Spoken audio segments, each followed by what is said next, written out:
Alright, so I'm the first student rep up. My name is Ashton Gibson. I'm going to go around the room, starting with Missouri Southern over here. I'm Shelby. I'm Emily. Joanna. I'm Evelyn. Socorro. Do we introduce our student reps or just go Oh, that's fine. Okay.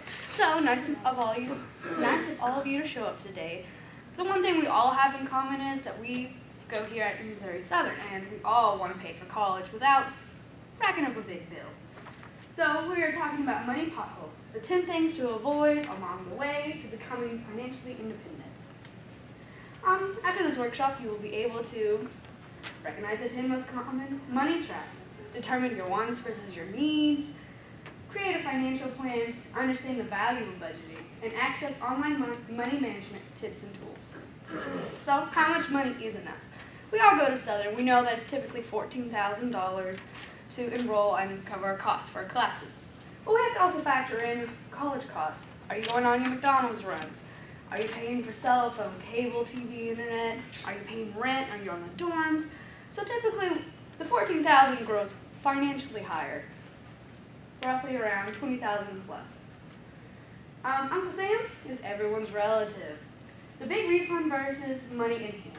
Everybody knows that if you take out a loan to help pay for your classes and you somehow get some money back, whether or not that you covered for a better loan, bigger financial, you get money back. So that's your refund. However, is that better to have money in your hand, which is your bank account, or to wait for the refund check? I personally believe it's nice to have a nice money to help cover for some of your classes, rather wait for that refund check, because sometimes you don't even get a refund check. And the tax refund is called ROW. And ROW is basically a third-party loan that allows us to have those refund checks. So no such thing as a free check. I don't know if anyone's ever received a credit card through the mail. Those typically are trying to get you to spend money so that they can earn money. Because does anyone know typically how much an interest rate for a credit card is? Want to take a number, throw something out there? And how many of you actually have a credit card? Does anyone? Okay. So do you know, since you have a credit card, do you know what your interest rate is? Isn't it like 24, 26% like a year? It differs. Yeah. Like I've had some for 10% of up to 25%. So you just need to be prepared for whichever credit card you take out. You need to know all the facts. So with that, you're not really getting free checking. They're trying to make money off of you with that. So that is the reason why sometimes it's okay just to chop up those credit cards and throw them away. And now I'm passing this on to Janetta, who is not here. Okay, so pawn shops are not your friend. Let's figure out why together. So your grandmother's wedding ring is $300, and they offer $30. You're kind of outraged, like this is a $300 ring. So we have to factor in the $6 fee to process the ring, the 60 cent interest, which will make $6. So they have to get the ring for $30, spend $40 to get that, and extend the loan to help pay you off. So that goes for every other thing. Now my question is how many of you have actually gone to a pawn shop and actually hawked something? I'm seeing it, shaking the head, no. Could you ever see yourself doing this? Okay. So I can tell you from growing up, because we grew up poor, they were always hawking my Nike or my Nintendo. My Super Nintendo, first it was regular Nintendo, then Super Nintendo, then my PlayStation.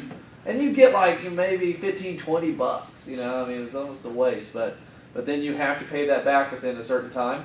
And if you didn't, you know, I mean, after a certain period, they'd actually take, you know, if you didn't make the payment, they'd take what you have. So it's not something that you want to do if you don't have to, because you're not going to get a good value for it in the end. But I will tell you this, I buy a lot of my movies there. So when people, you know, sell their movies, I get them cheaper. So I do like that part of it. So that's my experience with pawn shops, by the way. So. Okay, when you run out of money a week before payday, the loan terms, I assume with pawn shops still. So we have a minimum of 100, maximum of 500. Ladies, do we have anything to add to this? Have any of you ever had to do this? Have you seen them around Joplin? You do see them quite a bit around Joplin area. So there are people that go to this extent and do that. And so as you look there, it's not really a good deal. You're not really going to, come out ahead when you're going that route.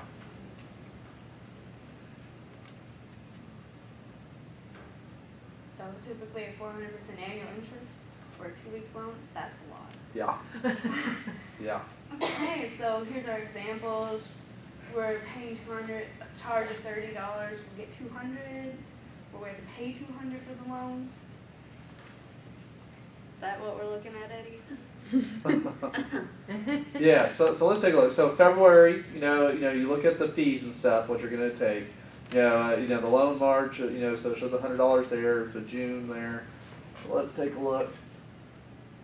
So yeah, so I mean, if you didn't pay, and you keep going every 2 weeks or so, I mean, it shows what it could potentially add up to. Have to borrow there. And so I will tell you, this is like desperation when people go to this, extreme. Now, I will give you a good example. I remember my wife's mom, years ago, they used to go to some of these payday loans, because they'd run out their paycheck and they still got 3 or 4 days before they get paid next, and so they would borrow money. Now, the problem is a lot of times, even when they really didn't need money, they get these little flyers in the mail saying, hey, you can get up to whatever amount of dollars. And for some reason in their mind, they thought, oh, hey, we can go get us $500. And it used to drive me nuts because I'd be telling them, you're going to be paying, 40, 50% interest, if not more. And a lot of times they wouldn't make the payment on time, so then it starts ballooning. And then you start seeing a $200 loan eventually skyrocket into $1,000 or more because they would not be making the payments that they're supposed to be doing. And they would go to like Rent-A-Center, all these other places where the interest is where it's going to get you. And I would say the best way for maybe you guys to understand this is imagine your student loans, because that's really more related to you. I can tell you, if you borrow somewhere around $20,000 in student loans, if you do the bare minimum payment, which means you're going to pay all that interest, and you drag it out for even longer than 10-year plan, if you can try to get up to 20 years, you will be paying back close to $40,000 when it's all said and done. You almost double your loan. So that to me is the best way to explain, payday loans, because most of you probably have never had to do that, but I do think the majority of you may have to get student loans at some point. And I will tell you, whatever you borrow, you almost double it if you do the bare minimum payment. So I think what this is really trying to tell you is be careful what your interest is, because that's where they're going to make the money off of you. So it may look like, hey, I only got to borrow $200, but they're not doing it for free. They're going to come out ahead, and they're banking that you won't be able to make your payment on time. I mean, that's what they're shooting for, because that's how they stay in business.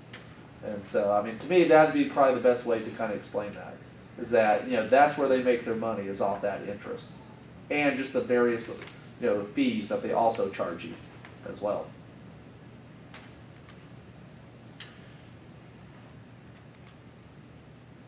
So now, is this still Jeanette's slide?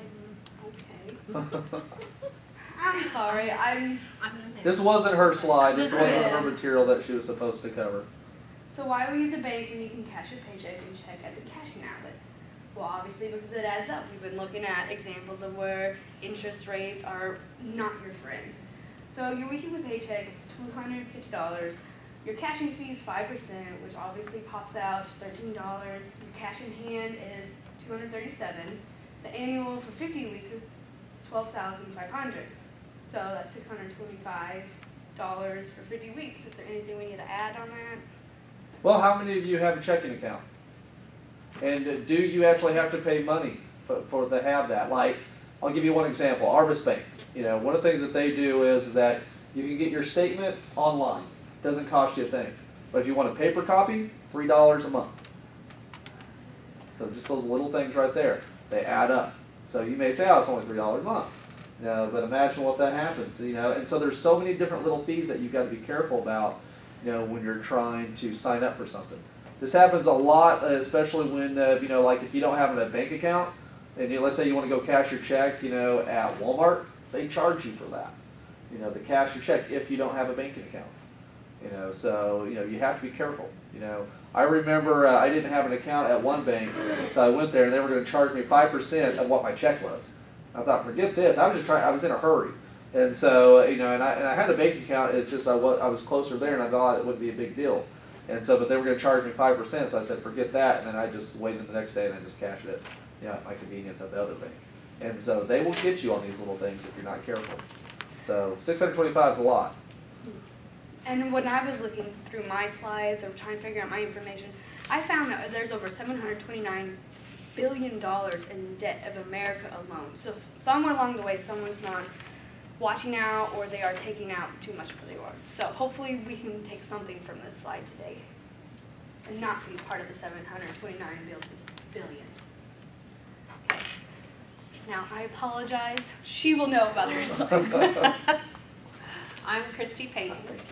How many have seen get-rich-quick schemes on the internet or gone to the multi-level marketing parties and people tried to convince you to sell the products?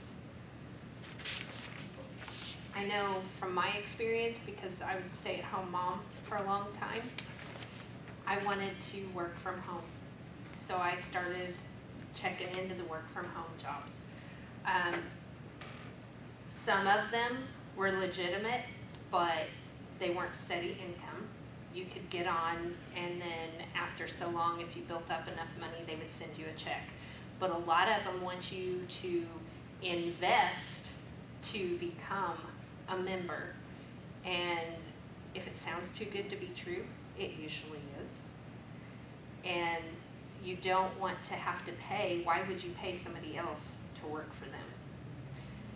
Some of the shop till you drop, those are another one. You have to put out the money first before you get paid. And if you start adding it up, all they're doing is paying, say, the restaurants that you do. They pay for your meal, and you've already paid for it, and then you have to wait like 6 weeks to get that money back, and that's all you're getting back. You spent money to get there, your gas. You probably left a tip, so you really didn't make any money. Like I said, the multi-level marketing, I know some people get into it and they do great, but when you're a student, do you really have the time that it takes to have the parties that they require and the income to put into it to get started? Because they always want you to buy a starter kit. And those starter kits typically run anywhere from $100 to $300 to get started, some more. I've been there, done that too. Huge mistake. I spent more money than I made, a lot. But just don't fall into that trap. And let's see, rent to own. Do you really need that TV right now, immediately? We all want to watch TV, or we all want a computer. Those are some of the things I can think of that a college student would want right away. Do you have a habit where, say, you spend money on fast food, Dr. Pepper? I know. I do like my Dr. Pepper. It's a necessity. Smoking, any other habit or way that you can maybe stop, even if it's just for a short time, and put that money that you would spend on that into a jar to save, to buy the TV, because you can rent. This says a new TV for $400, but most of you aren't going to have enough room for a $400 TV.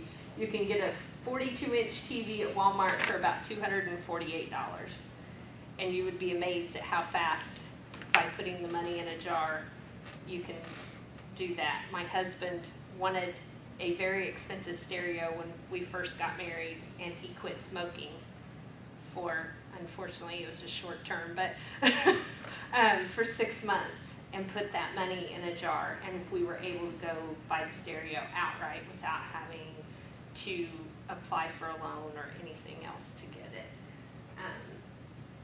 It's kind of surprising you saw there, you know, that $400 TV, and you're paying $15, you know, a week or whatever.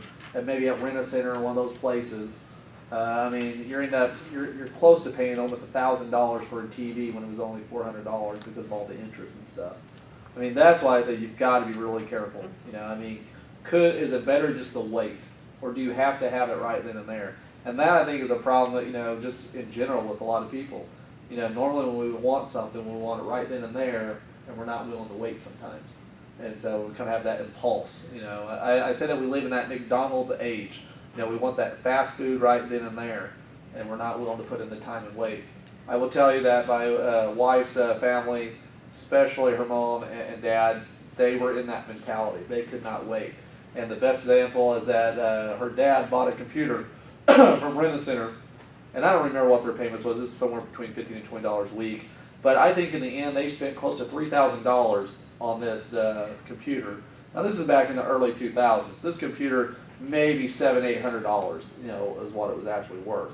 But they paid, you know, close to $3,000 because of all these little payments that they made. And I would imagine, couldn't they just wait just a little longer and just save the money, you know? But they couldn't do it. You know, they wasn't willing to wait. And so you know, I like my Dr. Pepper, you know, but that doesn't cost that much, you know. But I will say, you know, you do have to be careful, you know, because things add up really quick. Or what about the schemes? I don't know how many of you have seen this, where they say, you know, no payments until next year or something, and then they're like, oh, I'll have money then, so it's okay to get it. And then, you know, that next year comes around, and then they're starting to make their minimum payments because they can't afford, you know, to pay it all off. And the interest rate is like a credit card. Yeah, a lot higher. 20%. Hopefully none of you are having to worry about this. Hopefully you're not encountering this. If you do that, which I did, I bought a couch, but I already had a plan in place to be able to pay it off long before that, where I would have to pay interest. So, I mean, I would still be paying the amount for the sofa that I actually bought it for. Yeah. But, like I said, I had a plan in place to be able to do that. And I even had a backup so that I knew if something happened to my finances, where I could still keep paying and pay it off before I ran out of the 16 months, I think it was, free. And I can tell you, like, I don't do this stuff largely because I grew up witnessing my family do it. So I kind of learned that I don't want to have that type of life where I'm doing that stuff. But maybe you know someone in your family or a friend that's starting to go down that type of road. You know, so maybe you can, you know, call them out on it and you know, bug them about it. So. Then we're back to the taking out a loan and taking the repayment, the interest rate, like we've talked about. I mean, this one's 30%. That's huge. If you take out a loan for $1,000 and it ends up at $1,300, and if you miss a payment, your interest rate can jump even higher, causing you to have to pay more. And I mean, this could be a loan even from a friend that they have ulterior motives, because your friends aren't always your friends. So be very, very careful about asking others for money.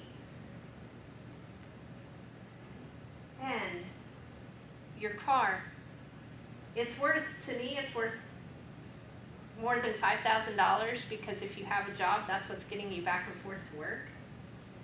And if you don't have that car to get you back and forth to work, then you would have no way to get it back, because you're not able to have an income to pay that back. And you're only going to get $1,000 for the car in the first place, and then you're going to have to pay $600 in interest, which is $1,600, and then any additional fees that maybe you didn't see in the fine print. And like I said, what happens if you can't pay that back and you lose the car? Then you could lose your job too, because you're not able to get back and forth. So it's worth a lot more than $5,000 if you start thinking about how much you would make working. And I think that's it. Yep.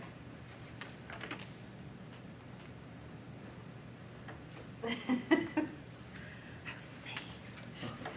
I'm Ashley. I'm gonna tell you a little bit about budgeting. I can't tell you much about loans or credit cards. I don't have any loans.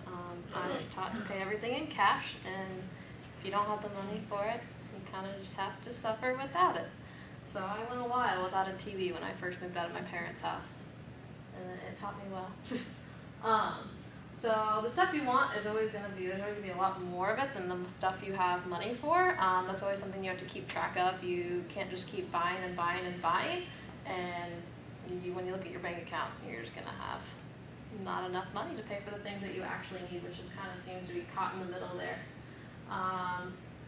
A nice thing to do is kind of write down the needs that you have. So like maybe your groceries, if you have to pay for your own groceries, your gas to get back and forth from your job and wherever, like your student loans, whatnot, and then your wants. So like maybe a new TV, your clothes, and then kind of compare those and see where you're left after you have your needs for the month. And if you have a little bit of extra money after you've put some away for saving and whatnot, give yourself your wants. It's not good to make yourself suffer and not spend money on the things that you want. I always think it's good to splurge a little, maybe go get yourself a cup of coffee and whatnot.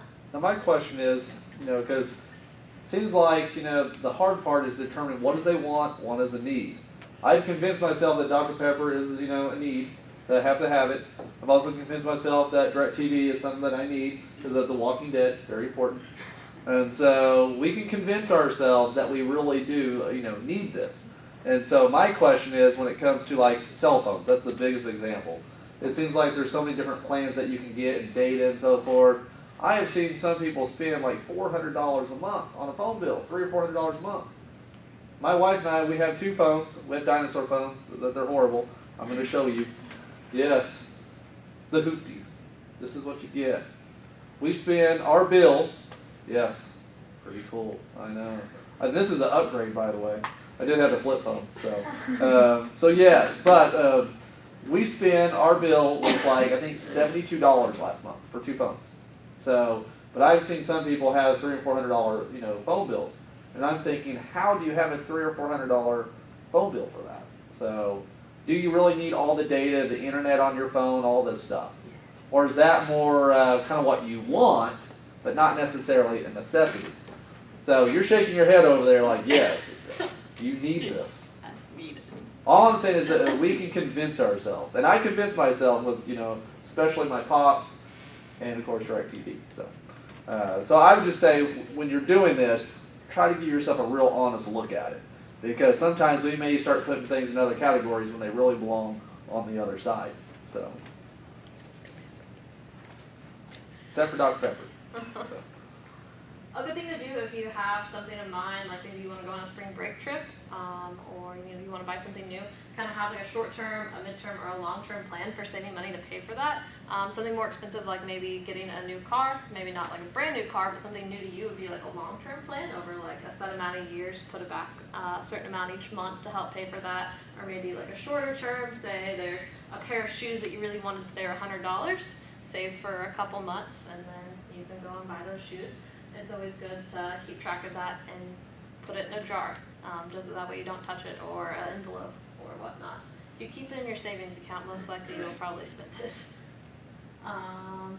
It's good to keep a monthly budget. I don't use any fancy piece of like a worksheet or anything. I just write everything down on a piece of paper and keep all my receipts until the end of the month, and then I go over everything and see where I spent less, or where I spent more than what I originally allowed for that much. And I always, I make sure to add in for like special things, like in December you have Christmas, so you need to make sure you budget something, amount for Christmas presents, and maybe you want to save up the September, October, November for Christmas, and you can do that on your budget as well. So everyone's budget's going to look different, definitely if you have multiple incomes in your household.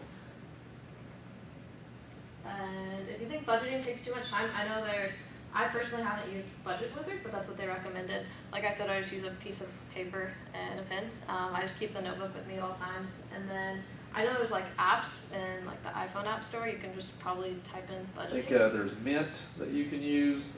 I like to go to consumer.gov. They have a template that you can use. You can just plug in how much money you make a month, and then put in your bills, and it does all the calculations for you. So, you don't even have to do the math. So that's why I like that. And Budget Wizard is very similar to that. So I always just say find the one that you feel is relevant and works for you, because you want something that you're actually going to use. So Personally, for like budgeting and saving, I've listened and looked into a lot of stuff that Dave Ramsey has out. He is very smart with what he has to say. He was in debt before he ever became what he is now, and he like climbed out of debt and then told everyone else how that he did it, and now he gives other ways, and he has like a talk show that's on like the podcast, and like you're on your the iPhone. snowball effect he talks about a lot. So. Yeah. So I mean, he has like multiple steps, and like right now I'm on like step 2 or 3, building like my 6-month savings behind me and trying to get all that. And lastly, we have our recast.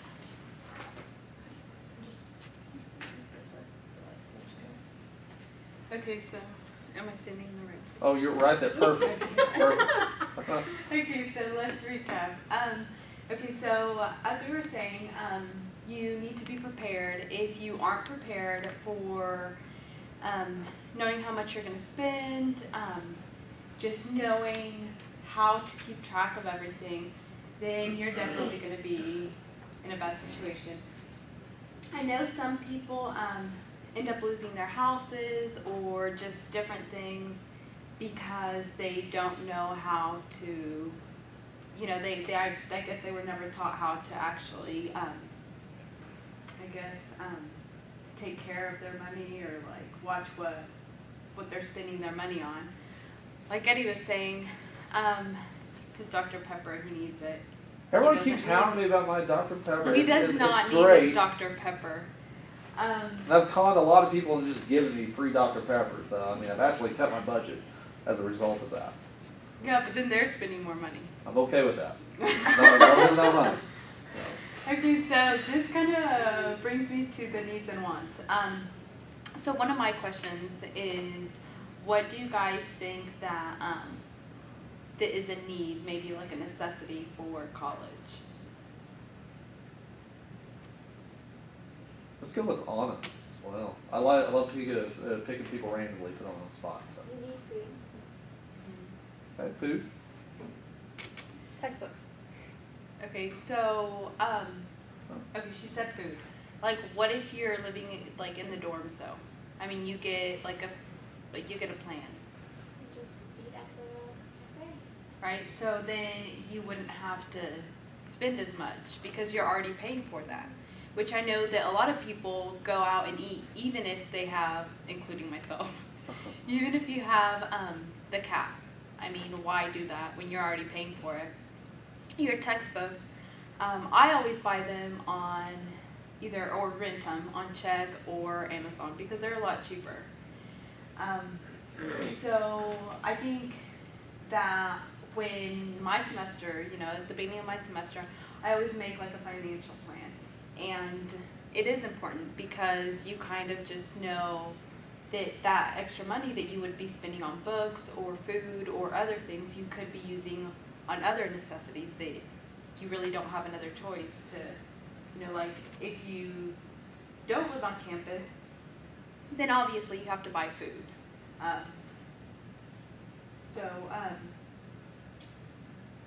I'd say clothes is a good deal because, I mean, we all have to have clothes, but the question is, what type of clothes? How much should we be spending? Should we spend, you know, 60, 80 pair, you know, or $80 for a pair of jeans? Or can we go and find a better, you know, deal somewhere else? I like to go to Ross's. I mean, I think you can get some pretty good clothes there at a reasonable price. I mean, compared to going out to the mall and spending a little bit more. And so, I don't know, does any of you think that is kind of a weakness? Clothes? You know? Most people shaking their head no. But you shake your head yes. So give me an example. You know, do you try to find deals? Or do you basically just go wherever, you know, you see something you like? I try. There's just nothing I like. Okay. Just kind of a bad girl here. A couple months ago, I went to Buckle and actually paid like $80 for a pair of jeans. Well, see, I was right on the price. I'm telling you. I think online shopping is a big trap for a lot of us now. Is it getting easier? Just get online, order it, don't really think about it at that point? Yeah, but then it's a hassle because if it doesn't fit you, then you have to return it, and I just don't like to buy online. Well, you just make sure. But I do. I still do it. Especially my books. I have to say my books, I do. I use Amazon a lot. Okay, so now what? It was kind of just like we've been talking about this whole time, you know, just know what your wants and needs are. Obviously, Eddie has different needs than what I would call it. Hey, Dr. Pepper Because- is a necessity. Makes Okay. me happy, which makes me more productive, which means I can help you with your schedules. Yes. No comments. Okay. So, I kind of want to say something about the needs. A lot of people smoke, or as she was saying, you know, I think even like with Dr. Pepper, other things that we find that are needs and they're really not, they're more wants. Sometimes I feel like they end up costing more because if you smoke, you're prone to get sick more. You have to go to the doctor. You have to buy medicine. So sometimes I think that if we know how to watch like where our money is going and all that, then obviously sometimes we can, I guess sometimes we make ourselves sick. For example, smoking or other little things like that. So set financial goals, check out CashCourse, and as Ashley was saying, right? Ashley? Yes. She, you don't have to use Budget Wizard or Mint or any of that. As long as you have a piece of paper and you know how to keep track of your, all your money and all that, then you don't really need to use any of this. Now my question is, how many of you actually know exactly what you spend, basically? At least within a pretty good range. How many of you write down your budget?